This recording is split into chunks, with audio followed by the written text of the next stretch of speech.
Let's talk about Ho Chi Minh City, otherwise known as Saigon. Saigon was the capital of French Indonesia. The city played a big role in the Vietnam War, and after its fall in 1975, it was renamed to Ho Chi Minh City. It is a huge economic hub. It's the largest city in Vietnam, and most of the capital of Vietnam comes through Ho Chi Minh City. It's kind of like California or New York for the United States. It's got some crazy street life, and I didn't want any part of it. I'm not a big city type of guy, not that kind of city. It was just so packed, so congested. I felt like it was like a jungle. I walk a couple blocks and have no idea where I am. And then Google Maps was not working so good. It was getting me twisted around and stuff, and just trying to cross the street, like, holy cow. It was just like say a little prayer and start walking. But Ho Chi Minh City is just a powerhouse of economic growth. The labor force it's skilled. They have a young labor force, very skilled. There's a lot of tech savviness going on there. A lot of young qualified labor that happens in Ho Chi Minh City. A lot of manufacturing gets done there. And then the couple that I stayed with, Peter and Pierre, they both seemed like people that really wanted to improve themselves, and they felt like their most powerful tool is their minds, and they work on education. Peter had a house full of books. Just a ton of books that this guy reads. They're both going to school, both continuing their education, taking night classes, working during the day. Pierre really is looking to grow in the area of she'd like to go to Canada or the United States to study and further her education abroad. Yeah, I just found them people that were hardworking and truly wanted to improve their lives through the power of education. Ho Chi Minh City has a big startup ecosystem, particularly like in the tech sector or co-working spaces, and I would have loved to hang around and explore some of that, but it's like absolutely exhausting for me to just be there in that city and the hustle and what it takes to just get around and stuff. I know there's others that love that kind of stuff, like New York and everything, but it's just not for me.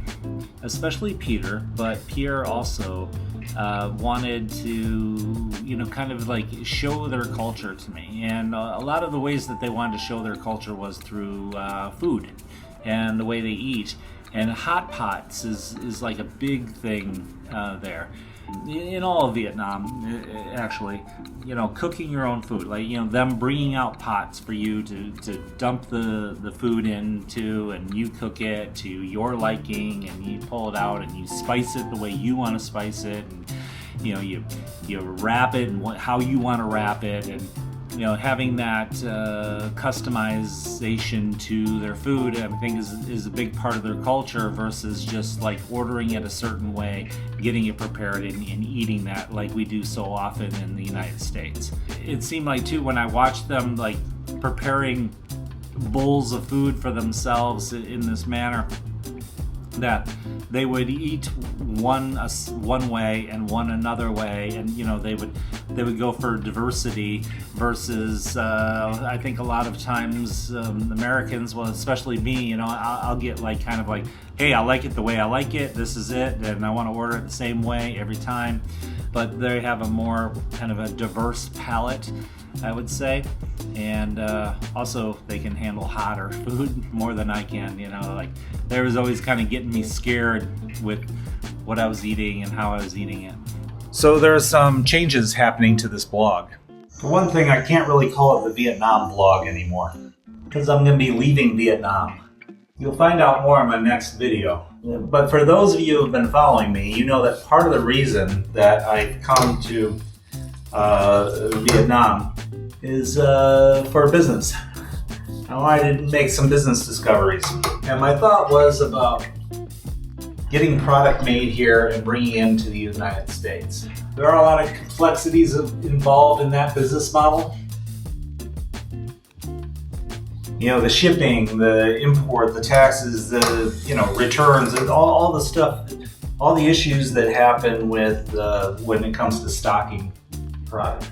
So the other piece I was looking at was how could I use, you know, qualified tech labor that I can get at a cheaper rate. And part of my issue with getting that done in Vietnam is that I don't speak Vietnamese and they don't speak English. So there's a problem there. The Vietnamese that do speak English, they don't think like Americans. So say you hired a Vietnamese person to do marketing. Well, if they don't think like Americans, then how can they write advertising content? How can they make websites that look like, you know, Americans would, you know, want them to look and feel like? Part of what I was looking for is in my discoveries is a hell yes. Not just a yes, but like a hell yes.